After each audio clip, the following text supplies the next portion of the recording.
CES Day 2, well underway in Las Vegas. More gadgets, connected services, you name it.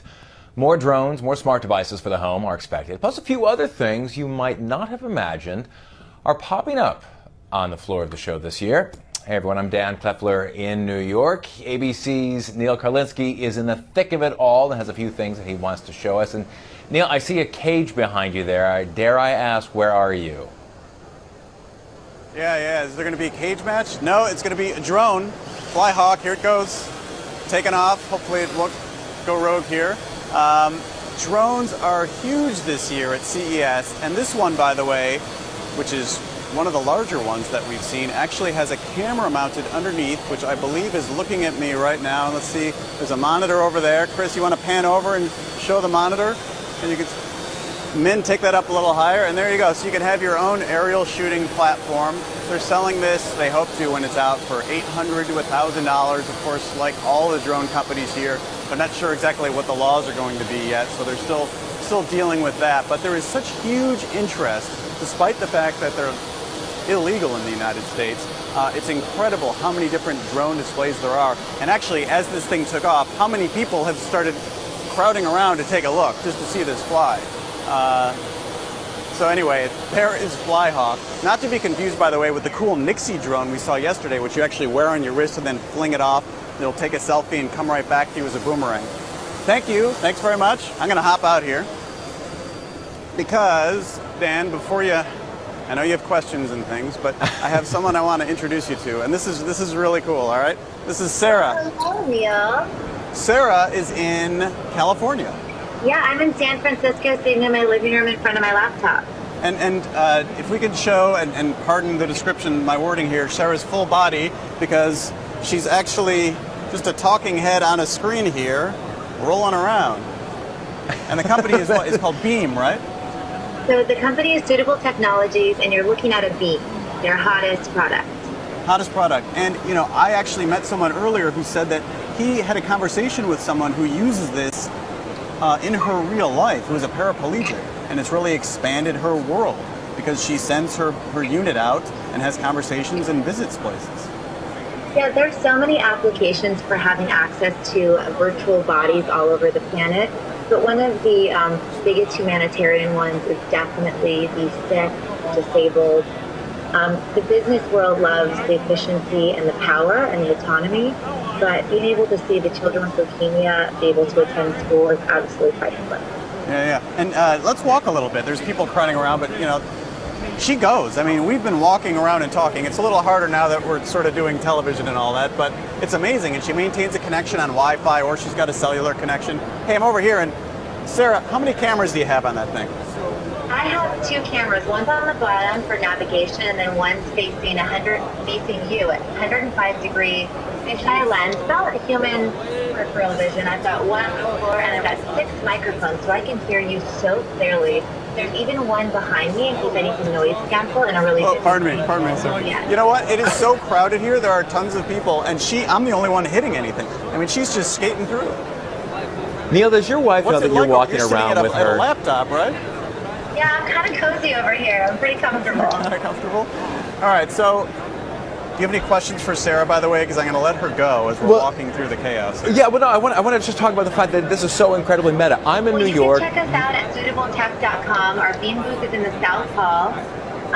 We love being able to give everyone a smart presence device wherever they need. And I thought see if Beam is right for you.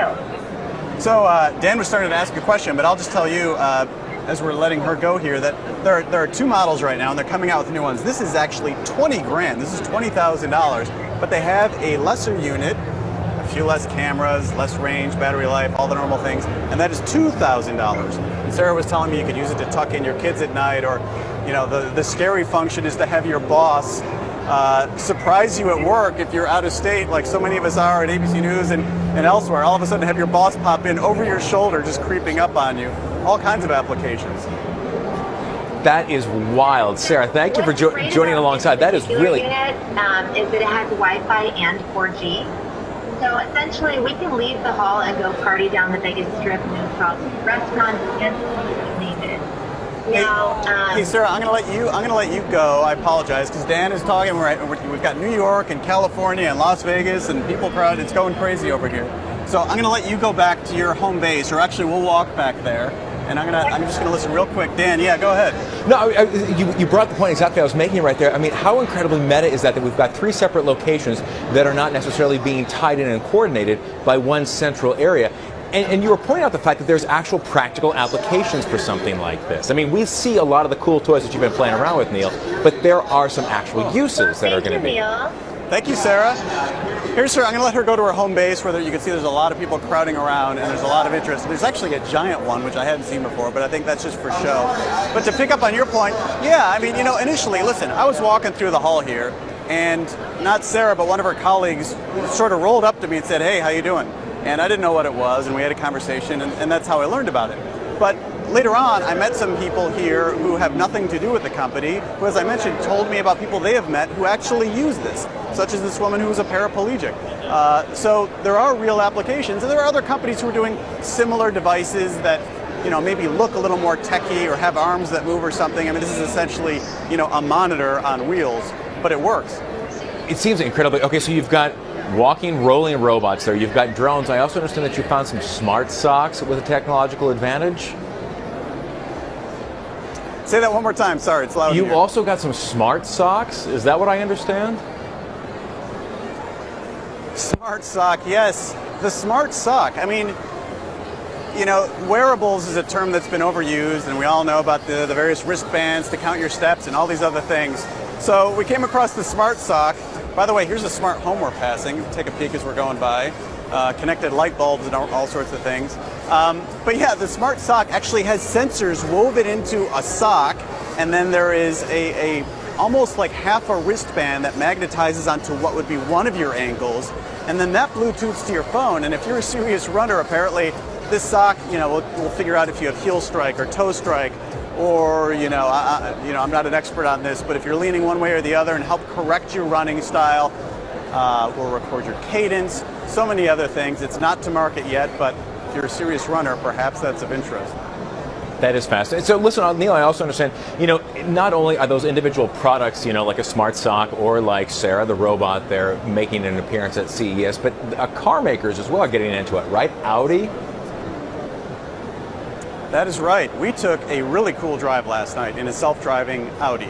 And Delphi actually is the third-party company that makes so many components to automobiles. They outfitted this Audi to make it a self-driving car. And I have to say, like you, I've seen the stories, I've read the stories of self-driving car, whatever.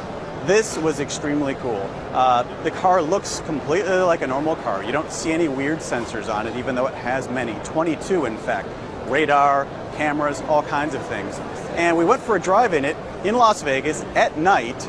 So, I mean, it's at night for one. It was, around rush hour, so it's busy for two. And for three, it's Las Vegas. So you have all kinds of people, drunk and otherwise, who are walking out, potentially dangerous situation for a car that doesn't have a driver. And this thing was perfect. And you can see a readout. I don't know if we have the video there of what the car is seeing, as it identifies all the different targets, slows down, puts the blinker on, makes a turn. We made a turn in traffic with a huge tour bus. I was sitting in the front passenger seat right next to us, and it was a little bit like, are we going to careen into this bus? Perfect. Really interesting. Well, I can imagine there's kind of like a point of panic there that you wonder, you hope anyway, that the technology is going to kick in there. What about the people that are actually walking around the floors there? Are they trying to cut some deals with some of these vendors to see if they can take home the floor models? Because some of these toys are very cool.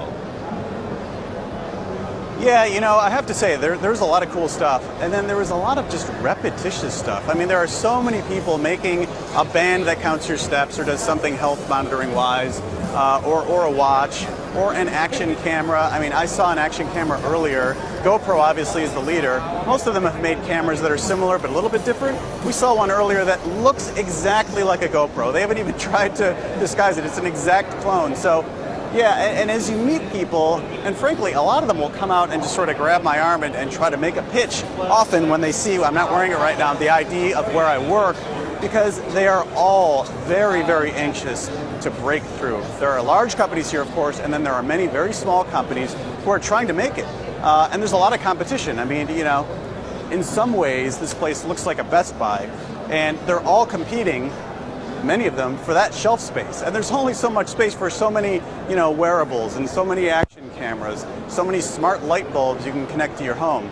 So yeah, it's do or die for a lot of these people. Well, then is it that kind of like begs the question? Then do you feel like a lot of these inventors, a lot of these companies that are coming out there, do they feel as if the wheel needs reinvention, or they've like latched onto, or they've seen the success that a company like GoPro, for example, has had, and they're saying, well, listen, they shouldn't be the only leaders in the market?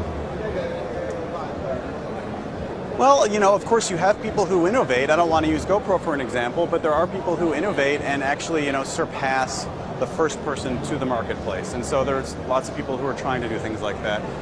And then what is more interesting, or been more interesting to me over the last almost 48 hours, is the number of people. Here's more drones. Let's go this way. The number of people who are coming up with completely fresh ideas. The running sock was one.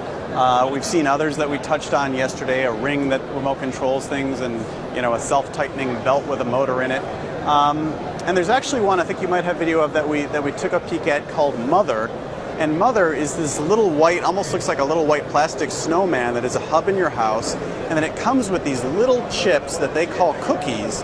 And you can attach these things to, to a toothbrush, to a pill bottle, to your front door. And basically they are sensors that then alert on your phone, oh, somebody opened your door. And they wouldn't even, it's just a small thing there. You would get an alert on your phone. Your mother, who's perhaps in a retirement home, forgot to take her pills, or, took too many. Interconnecting so many mundane things in your life. So Neil, lastly, before we let you go, I want to ask you about this one. Of those various areas that people are creating these new ideas, these new services and concepts, things like that, is there one particular area that's standing out? In other words, are people trying to create things that are helping people live healthier lifestyles, have more fun? Is it entertainment? Is it for productivity? Is there one sort of like niche that they're trying to get their customers? The short answer is no. Because this is the opposite of niche here. I mean, this is everything. The ideas are so random and so many that it's remarkable. Obviously, healthcare is huge, and whether it's to make a buck or to actually help people live a healthier life, that's, I can't be the judge of what's on the minds of some of these companies, but there are many different devices to self-monitor your body and your biofunctions. Drones, huge. Self-driving cars, autonomous cars. I spoke to some extremely smart and creative people actually with Delphi, with a self-driving car, who believe that they are absolutely going to save thousands of lives. That these, not just the self-driving cars, but some of the technology that it uses, which you're seeing in cars on the road now, which have automatic braking control. You can't drive into the wall even if you try to. It will stop itself. Keep you from changing the lane into someone or running someone over in the crosswalk.